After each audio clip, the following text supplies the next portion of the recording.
નમસ્કાર દર્શક મિત્રો, આપ નિહાળી રહ્યા છો એસ લાઈવ ન્યૂઝ બુલેટિન। નજર નાખીએ અત્યાર સુધીના મુખ્ય સમાચારો પર। સુપ્રીમ કોર્ટ ने केंद्र सरकारे काळा नाणां अंगे बीजी यादी सौंपी।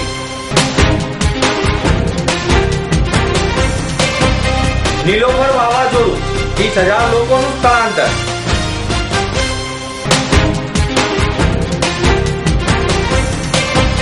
અમદાવાદ મ્યુનિસિપલ કોર્પોરેશનમાં ડેપ્યુટી મેયર તરીકે બિપિન સિક્કા અને ભાજપના મ્યુનિસિપલ નેતા તરીકે વનરાજસિંહ ઝાલા ચૂંટાયા। તાપીના પૂરથી રક્ષણ મેળવવા માટે 2970 મીટર લાંબી દિવાલ બનાવાશે। સુપ્રીમ કોર્ટને આજે કેન્દ્ર સરકારના વકીલ તરફથી એક બીજી યાદી કાળા નાણાં અંગેની સોંપવામાં આવી છે। આ અંગે કેન્દ્ર સરકાર તરફથી રજૂઆત કરવા આવેલા વકીલે પત્રકારોને જણાવ્યું હતું કે તેઓએ સીલબંધ કવરમાં કોની યાદી જે ફ્રાન્સ સરકાર દ્વારા સોંપવામાં આવી હતી તે સોંપી છે। આ અંગે કયા કયા લોકોના નામો છે તે અંગે તેમને જાણકારી નથી, તેમજ આ સંપૂર્ણ ગુપ્ત માહિતી છે, માટે સુપ્રીમ કોર્ટ ને આ યાદી સોંપવામાં આવી છે। એસઆઈટી ને પણ આ અંગેની જાણકારી આપવામાં આવી છે।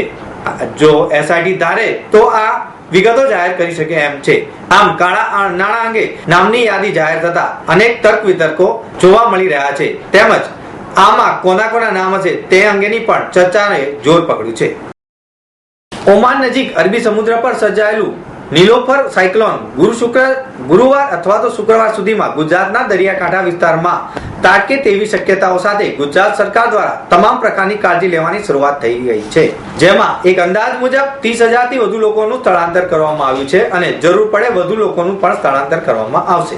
આગાહીની સાથે જ ગુજરાત સરકારે રવિવારે કચ્છ અને પોરબંદરના દરિયા કિનારે માછીમારોને દરિયામાં પ્રવેશ નહીં કરવાની સૂચના આપી છે, પરંતુ રવિવારે મોડી રાત્રે સૌરાષ્ટ્ર અને દક્ષિણ ગુજરાતના દરિયાકાંઠાના વિસ્તારના તમામ માછીમારો પર દરિયા પર પ્રવેશ પ્રતિબંધ જાહેર કરી દીધો છે અને જે દરિયામાં છે તેઓને પાછા લાવવા માટે પણ જીપીઆરએસ સિસ્ટમ દ્વારા જાણકારી આપી દેવામાં આવી છે। નીલોફર વાવાઝોડાના પગલે કચ્છ જિલ્લો તેમજ જુનાગઢ જિલ્લો તેમજ ગીર જિલ્લાના જિલ્લા કલેક્ટરોને તમામ તૈયારીઓ માટેના સૂચનાઓ પણ આપી દેવામાં છે। આ ઉપરાંત પોલીસ અને અન્ય સંબંધિત ખાતાના લોકોની રજાઓ પણ કેન્સલ કરી દેવામાં આવી છે।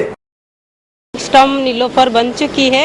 अभी वेस्ट सेंट्रल अरबियन सी में अभी फिलहाल कल वो टर्न कर्व करेगा और नॉर्थ गुजरात का तरफ उसका मूवमेंट रहेगी एंड लैंडफॉल 31 अक्टूबर सुबह सुबह लैंडफॉल होने का संभावना है और 30 अक्टूबर से बारिश होना शुरू हो जाएगी, हवा भी रहेगी, लेकिन लैंडफॉल का टाइम में पवन का गति 100 से 110 किलोमीटर पर आवर रहेगी और मैक्सिमम विंड रहेगी 125 किलोमीटर पर आवर के हिसाब से रहेगी। नीलोफर की वजह से गुजरात के सौराष्ट्र के कई डिस्ट्रिक्ट और कच्छ इसमें इफेक्ट होने वाली है और इसकी वजह से हम लोगों ने 2 दिन से उस पर हम काम कर रहे हैं।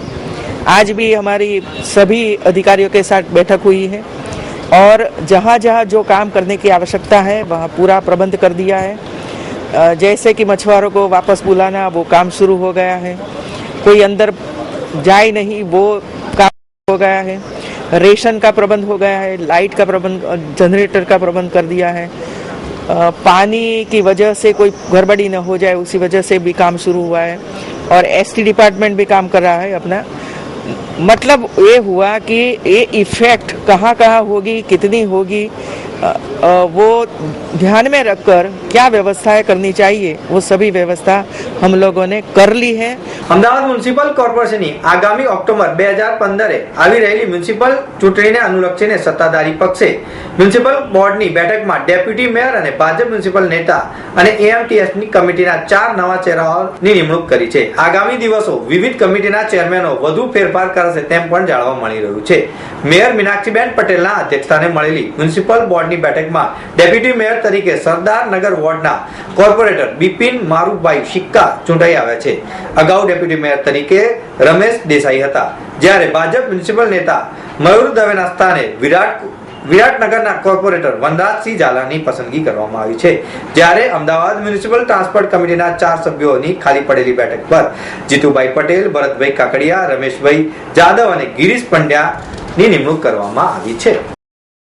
સુરતમાં તાપી નદીના પૂરના પાણીથી રક્ષણ મેળવવા માટે રૂપિયા 16.42 કરોડના ખર્ચે નદીના જમણા કાંઠે 2970 મીટરની લાંબી પૂર સંરક્ષિત દિવાલ બનાવવામાં આવશે. મુખ્યમંત્રી આનંદીબેન પટેલે આ અંગેનું ખાતમુહૂર્ત કર્યું હતું. આ પ્રસંગે મુખ્યમંત્રી આનંદીબેન પટેલે જણાવ્યું કે તાપી નદીના જમણા કાંઠા પર નહેરુ બ્રિજથી નીચાણવાળા વિસ્તાર, અડાજણ, પાલ અને મગદલ્લા સુધીનો વિસ્તાર ફ્લડ પ્લેન એટલે કે અસરગ્રસ્ત વિસ્તાર છે.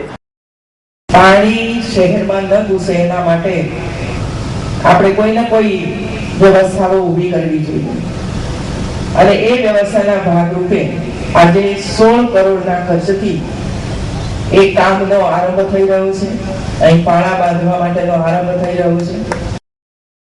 ઉપરવાસમાં ભારે વરસાદની પરિસ્થિતિ સર્જાય તે વેળાએ ઉકાઈ ડેમમાંથી વખતો વખત 2.5 થી 3 લાખ ક્યુસેક પાણી છોડવામાં આવે ત્યારે આ પૂરના પાણી આ વિસ્તારના રહેણાંક વિસ્તારમાં પ્રવેશે છે.